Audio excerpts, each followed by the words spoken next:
My name is Maggie Williams. I just turned 62. People often tell me I look a bit like Meryl Streep. My hair has turned silver, but I think the wrinkles around my eyes are proof of a life filled with smiles. For over 30 years, I taught in public schools in the Bronx. Watching children grow was my life's work. I retired 2 years ago and now enjoy a quiet life. Every morning, I take a walk in Central Park. Breathing deeply as the morning sun filters through the trees brings me peace. I had a daughter, Danny. Saying had still makes my heart ache. She passed away a year ago at the young age of 32. They say it was a yachting accident. Danny was smart and kind. She worked on Wall Street while also being passionate about charity work for underprivileged children. Danny married Sharon Page 5 years ago. He was her colleague, looking a bit like a slightly chubby Brad Pitt. When I first met him, I thought he seemed like a good man who would take care of my daughter. They have 2 adorable children, Anna, who's 5, and Hugo, who's 3. Since Danny's passing, my relationship with Sharon has become strained. When I call, he always says he's busy and hangs up. I rarely get to see my grandchildren anymore. The last time was 3 months ago at Anna's 5th birthday party. I can't forget the sadness in Anna's eyes that day. Every night, I've made it a habit to say good night while looking at Danny's photo. Instead of tears, I now feel a huge void in my chest. But I have to keep moving forward. That's what Danny would want. Today is Sunday. As usual, I woke up early and visited Greenwood Cemetery where Danny rests. It's hydrangea season, and the entire cemetery is adorned with blue and purple flowers. Danny loved these flowers when she was alive. "How are you doing, Danny?" I asked as I approached her gravestone, just like always. But then I noticed something unusual. There was a small figure in front of the gravestone. It can't be. My heart started racing. As I got closer, the figure became clearer. A dirty pink dress, tangled blonde hair. There was no mistaking it. Anna. I rushed over to find my granddaughter Anna asleep, leaning against the gravestone. Her clothes were torn in places, and her face and hands were covered in dirt and grass stains. It looked like she had been outside for days. "Anna, are you okay? Why are you here?" As I gently shook her shoulder, Anna slowly opened her eyes. Those big blue eyes were filled with tears. "Grandma." Her voice was hoarse as she called out to me. As I hugged her, I could feel her small body trembling. "I'm sleeping with Mommy." Those words made me feel like all the blood had drained from my body. As I gently stroked Anna's cheek, I tried to confirm if Mommy meant Danny. "Anna, why did you come here? Where's Daddy?" Anna shook her head and answered in a small voice, "Daddy is with the new Mommy." "New Mommy? Has Sharon remarried?" But it hasn't even been a year since Danny passed away. My head was spinning with confusion and questions. "Where's Hugo? Where's your brother?" "Hugo is with the new Mommy." Anna's words were fragmented, making it difficult to fully understand the situation. But one thing was clear: I couldn't abandon my granddaughter who was trembling and in tatters right in front of me. "It's okay, Anna. Grandma's here for you." As I picked Anna up, I was shocked by how light she was. I wondered how long it had been since she had eaten a proper meal. Holding her close, I left the cemetery. I didn't know what was going to happen next, but I swore to myself that I would uncover the truth and protect my grandchildren. After bringing Anna back to my home, I felt overwhelmed by doubt and anxiety. Anna is now sleeping deeply on the sofa after having a shower and changing into clean clothes.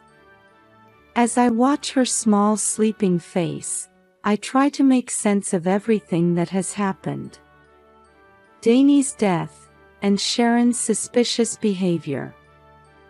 Something isn't right. Danny was a strong swimmer and was familiar with handling yachts.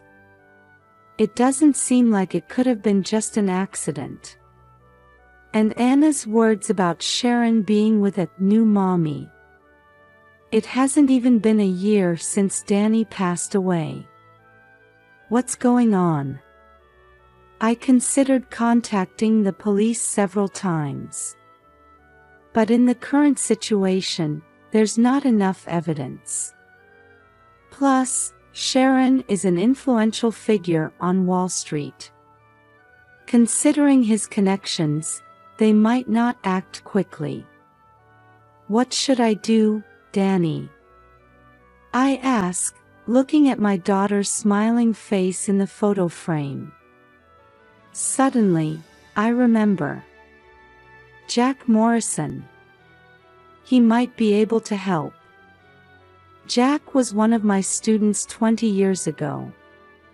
He now works as a private investigator, but he used to be a detective with the NYPD. He has a trustworthy face, like a younger Robert De Niro. I take out my phone and, after a moment's hesitation, dial Jack's number. "Hello, Jack. It's Maggie. Maggie Williams." "Ah, Mrs. Williams. It's been a while. What can I do for you?" Jack's deep voice gives me a sense of reassurance. I briefly explain the situation, and he quickly understands. "I see. I'll start investigating right away. I'll thoroughly look into the details of Danny's yacht accident and Sharon's recent behavior patterns." Jack's words make me feel a glimmer of hope. But at the same time, I'm struck by anxiety about the terrible truth that might be revealed. "Jack, I have a request. The safety of Anna and Hugo is paramount. If you find any dangerous situations, please let me know immediately." "Of course. I'll prioritize the children's safety. And Mrs. Williams, please be very careful. The other party might be dangerous."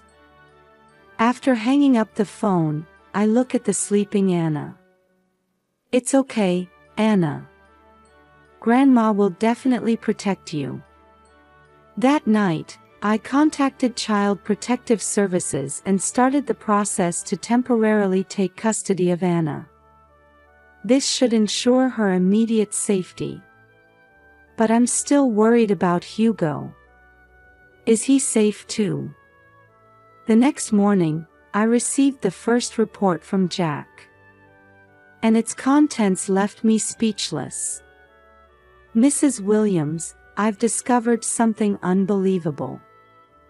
There's tension in Jack's voice.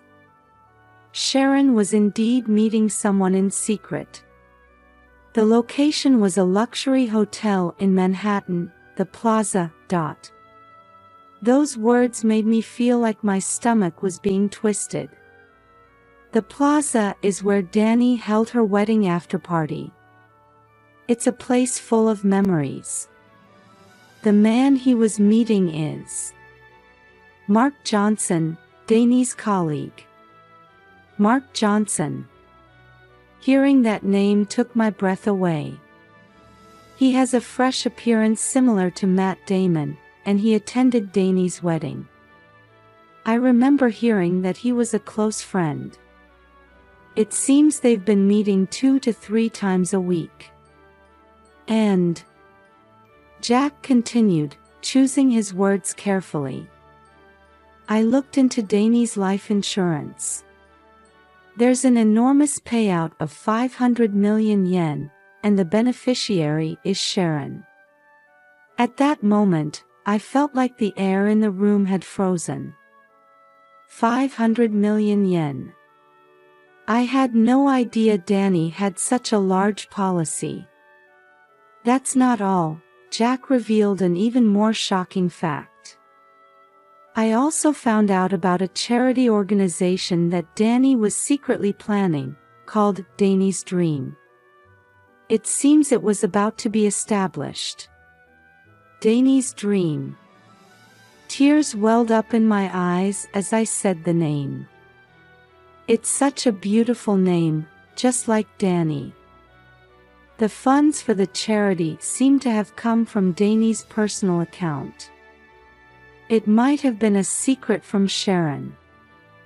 All the pieces started to connect.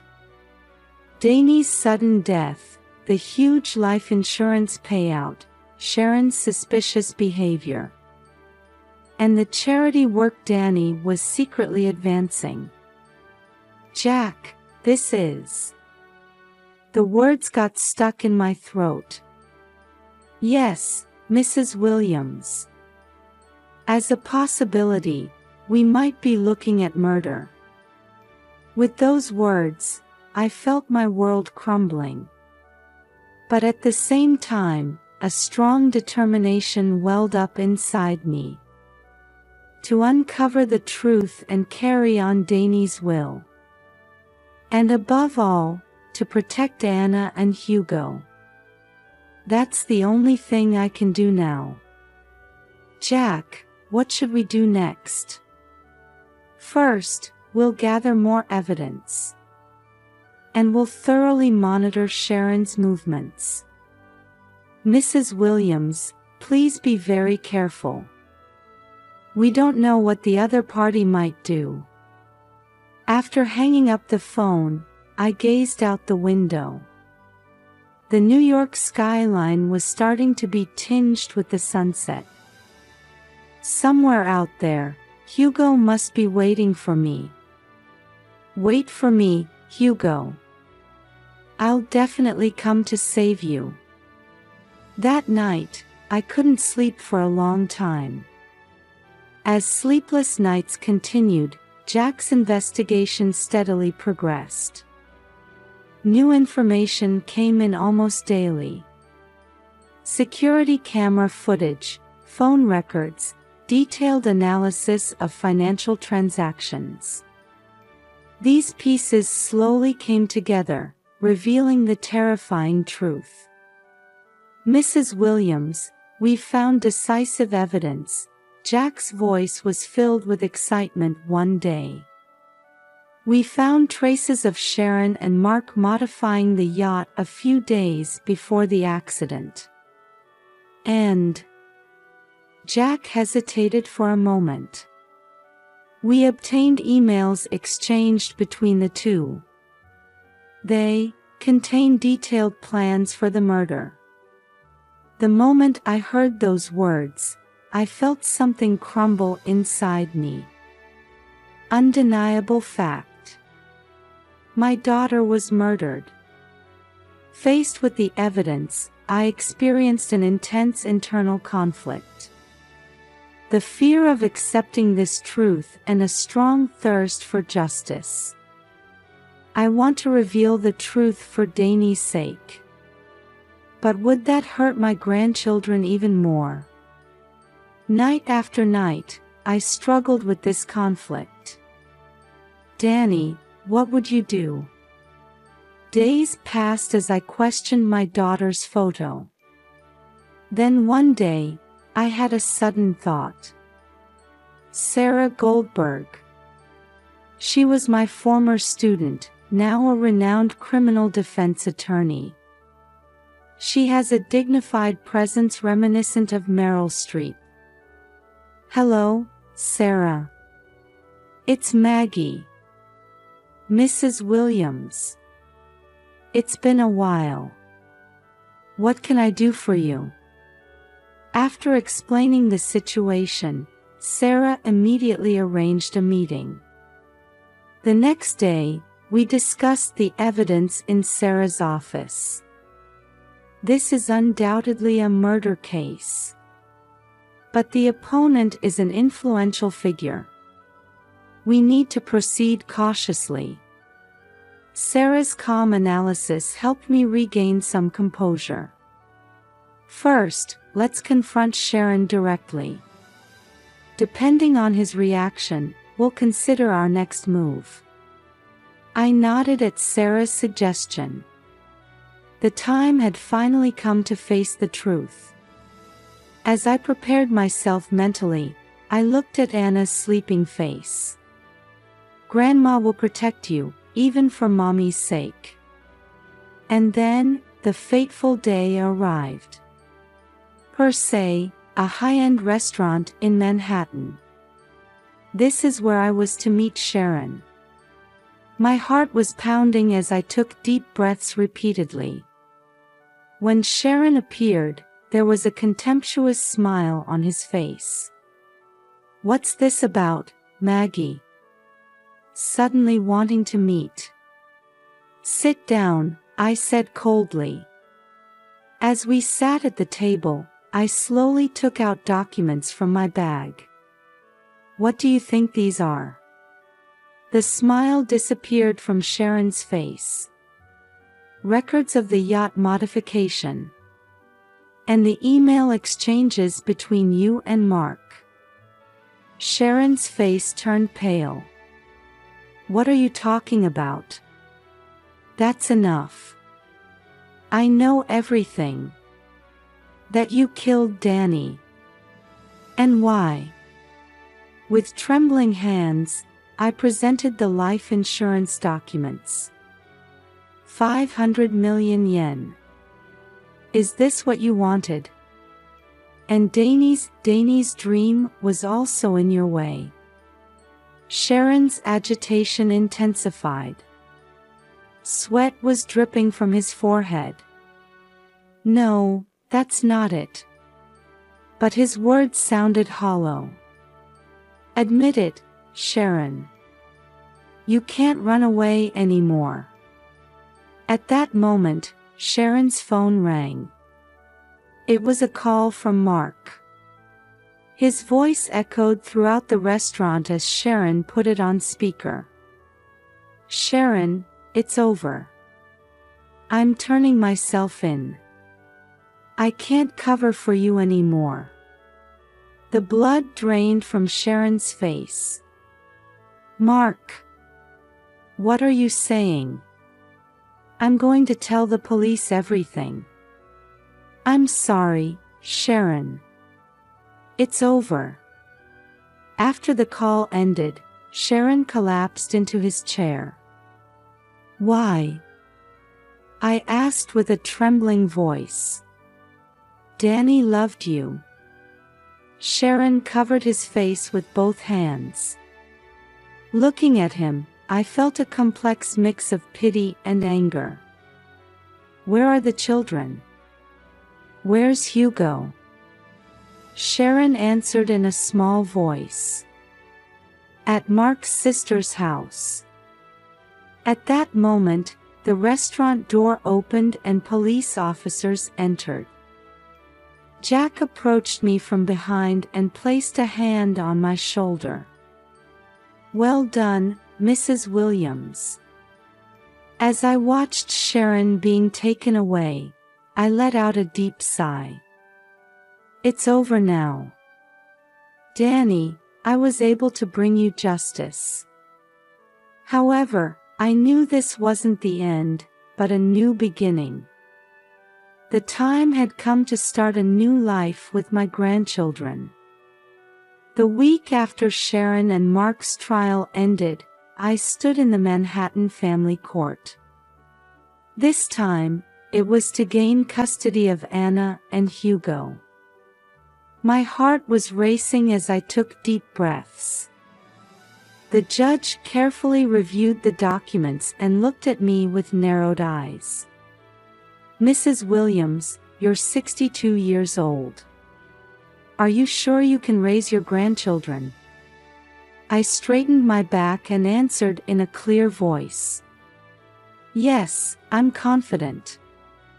I've worked with children for over 30 years as a teacher. And more than anything, I love Anna and Hugo."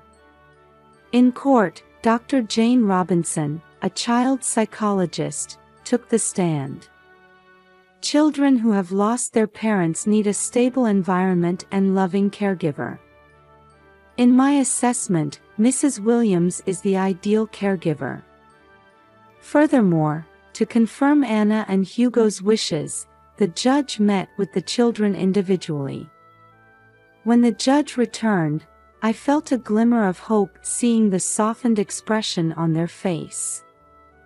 "I've confirmed the children's wishes. They both strongly want to live with their grandmother." Finally, the judge ruled to grant me custody of Anna and Hugo.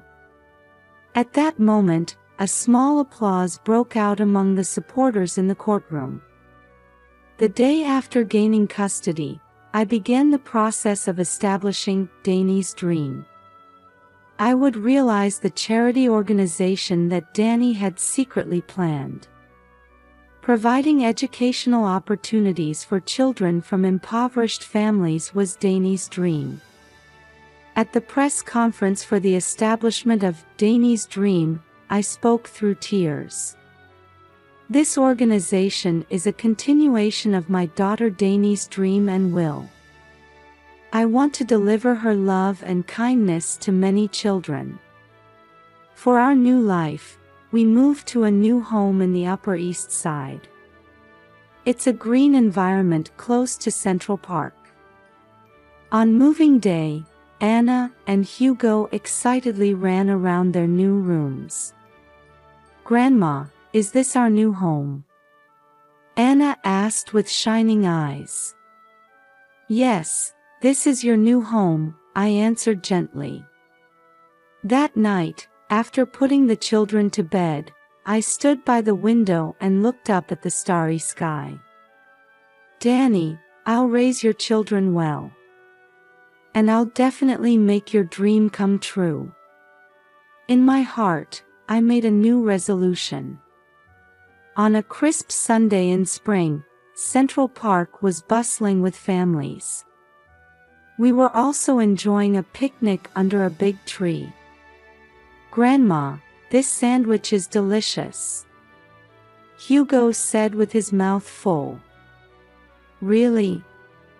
I'm glad," I replied with a smile. Anna was chasing butterflies in a nearby flower field. Her laughter carried on the wind.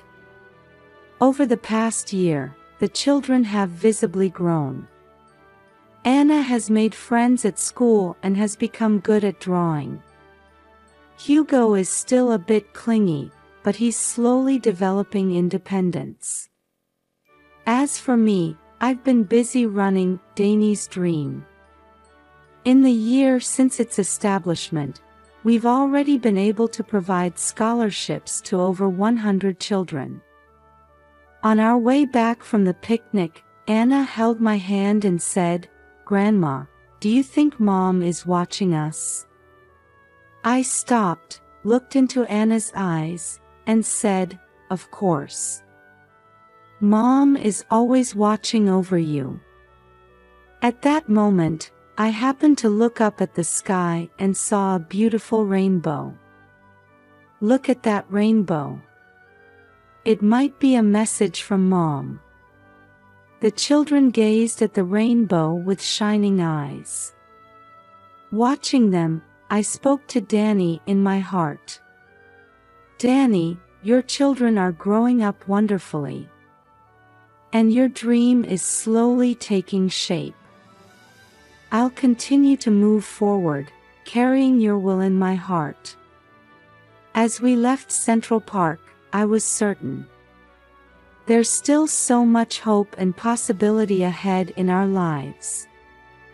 Holding Anna and Hugo's hands tightly, we stepped forward into our new future.